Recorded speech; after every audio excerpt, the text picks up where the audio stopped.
व्हिडिओमध्ये आपण 1 मार्च 2026 या दिवसाचे चालू घडामोडीचे काही महत्त्वाचे प्रश्न पाहूया. हे प्रश्न तुम्हाला सर्व स्पर्धा परीक्षाकरता उपयुक्त ठरणारे आहेत. त्यामुळे व्हिडिओ शेवटपर्यंत पहा आणि चॅनलला सबस्क्राईब करा. चला तर मग आजच्या व्हिडिओला सुरुवात करूया.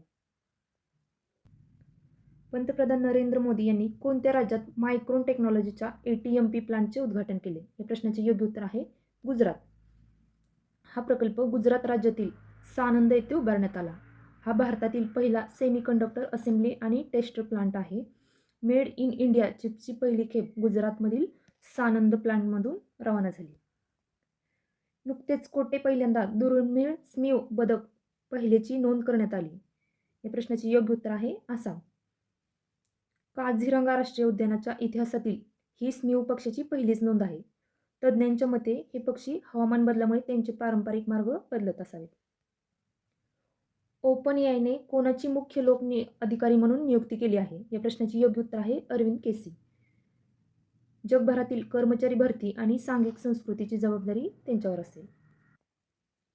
शून्य भेदभाव दिवस दरवर्षी कधी साजरा केला जातो? या प्रश्नाचे योग्य उत्तर आहे 1 मार्च. याचे प्रतीक बघा फुलपाखरू हे आहे. हा दिवस UNAIDS द्वारे भेदभाव संपवण्यासाठी साजरा केला जातो. आणि याचा उद्देश बघा प्रत्येक व्यक्तीला सन्मानाने जगण्याचा अधिकार मिळावा हा आहे. आणि ध्येय बघा समाजात समानता आणि सर्वसमावेशकता वाढवणे हा आहे. तर 1 मार्चला शून्य भेदभाव दिवस साजरा केला जातो. कोणत्या रेल्वे झोनने रेल पार्सल नावाचे नवीन ॲप लॉन्च केले आहे? या प्रश्नाचे योग्य उत्तर आहे दक्षिण मध्य रेल्वे. हे ॲप दक्षिण मध्य रेल्वेच्या महाव्यवस्थापक संजय कुमार श्रीवास्तव यांनी लॉन्च केले. पार्सल बुकिंग टॅक्सी बुक करणे इतके सोपे करणे हा यामागचा उद्देश आहे. केंद्रीय मंत्री गिरिराज सिंह यांनी कोणत्या वर्षापर्यंत हातमाग निर्यातीत 10 अब्जचे USD लक्ष्य जाहीर केले आहे? या प्रश्नाचे योग्य उत्तर आहे 2031. DRDOने कोठे स्वदेशी very shortage range air defence system missile प्रणालीच्या सलग 3 उड्डाण चाचण्या यशस्वीपणे पूर्ण केल्या आहेत? या प्रश्नाचे योग्य उत्तर आहे चांदीपूर, ओडिसा. या चाचण्या 27 आणि 28 फेब्रुवारी 2026 रोजी घेण्यात आल्या. ही प्रणाली कमी उंचीवरील हवाई धोके जसे की शत्रूची विमाने, हेलिकॉप्टर्स आणि ड्रोन नष्ट करण्यासाठी सक्षम आहे. भारत आणि कोणत्या देशाने AI सहयोगाला चालना देण्यासाठी SITAC लॉन्च केले आहे? या प्रश्नाचे योग्य उत्तर आहे स्वीडन. SITAC म्हणजे काय बघा? Sweden India technology and artificial intelligence corridor. या उपक्रमासाठी इंडिया AI मिशन आणि बिझनेस स्वीडन यांच्यात समंजस करार झाला आहे. दोन्ही देशांमधील स्टार्टअप्स, उद्योग आणि संशोधन संस्थांना एकमेकाशी जोडणे हा याचा उद्देश आहे. केंद्रीय कृषी मंत्र्यांनी कोठे 3 दिवसीय राष्ट्रीय पुसा कृषी विज्ञान मेळा 2026चे उद्घाटन केले आहे? प्रश्नाचे योग्य उत्तर आहे नवी दिल्ली. केंद्रीय कृषी आणि शेतकरी कल्याण मंत्री शिवराज सिंह चौहान यांनी या मेळाव्याचे उद्घाटन केले. हा 3 दिवसीय वार्षिक मेळावा बघा 25 ते 27 फेब्रुवारी 2026 रोजी आयोजित करण्यात आला होता.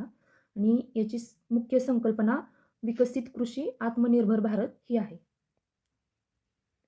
प्राचीन भारतीय विज्ञानावर राष्ट्रीय संमेलन कोठे आयोजित करण्यात आले आहे? या प्रश्नाचे योग्य उत्तर आहे IIT धनबाद. हे संमेलन फेब्रुवारी 2026 मध्ये आयोजित करण्यात आले होते. आणि याचा मुख्य हेतू बघा प्राचीन भारतीय ग्रंथांमधील वैज्ञानिक दृष्टिकोन मांडणे. 67 वर्षाच्या प्रतीक्षेनंतर नुकतेच कोणी पहिल्यांदा रणजी ट्रॉफीचे विजेतेपद पटकावले आहे? या प्रश्नाचे योग्य उत्तर आहे जम्मू काश्मीर. जम्मू काश्मीरने कर्नाटकचा पराभव केलेला आहे. आणि अकीब नबी यांनी या खेळामध्ये सर्वाधिक जास्त बळी घेतलेले आहेत.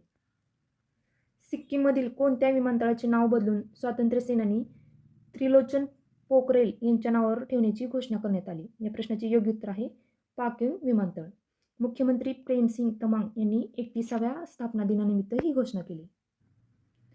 राष्ट्रीय हरित अधिकरणने कोणत्या राज्याला सुआव नदीला राप्ती नदीची सहाय्यक नदी म्हणून दर्जा बहाल करण्याचे निर्देश दिले आहेत? या प्रश्नाचे योग्य उत्तर आहे उत्तर प्रदेश. नॅशनल ग्रीन ट्रिब्युनलने सुआव नदीला नालाऐवजी पुन्हा नदी म्हणून घोषित करण्याचे आदेश दिले आहेत. सुआव नदी ही उत्तर प्रदेशमधील बलारामपूर जिल्ह्यातून वाहणारी राप्ती नदीची महत्त्वाची उपनदी आहे.